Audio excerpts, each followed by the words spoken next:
Vinayaka Mission's Kripananda Warrior Engineering College, Salem campus. Admissions open now. Join and become the engineer of tomorrow.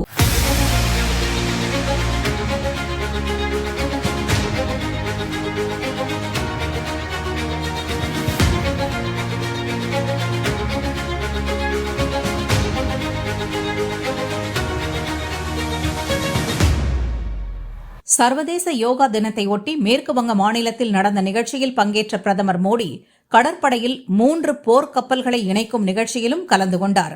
கொல்கத்தாவில் உள்ள ஷியாமா பிரசாத் முகர்ஜி துறைமுகத்தில் நடந்த நிகழ்ச்சியில் உள்நாட்டு தொழில்நுட்பத்தில் தயாரிக்கப்பட்ட துனாகிரி, சன்ஷோதக், அக்ரே என பெயரிடப்பட்டுள்ள 3 போர்க்கப்பல்களை பிரதமர் மோடி இன்று நாட்டிற்கு அர்ப்பணித்தார். இந்த கப்பல்கள் கடல்சார் நீரியல் அளவீடு, நீர்மூழ்கி கப்பல்களின் தாக்குதல் உள்ளிட்டவற்றை திறம்பட கையாளும் வகையில் வடிவமைக்கப்பட்டுள்ளன. துனாகிரியில் பிரம்மோஸ் ஏவுகணைகள் உள்ளிட்ட மேம்பட்ட ஆயுதங்கள் இடம்பெற்றுள்ளன. இது கடற்படையின் போர் திறனை கணிசமாக மேம்படுத்தும். கடலோர மற்றும் ஆழ்கடல் நீரியல் ஆய்வுகளை மேற்கொள்ளவும், கடலியல் மற்றும் புவி இயற்பியல் தரவுகளை சேகரிப்பதற்கும்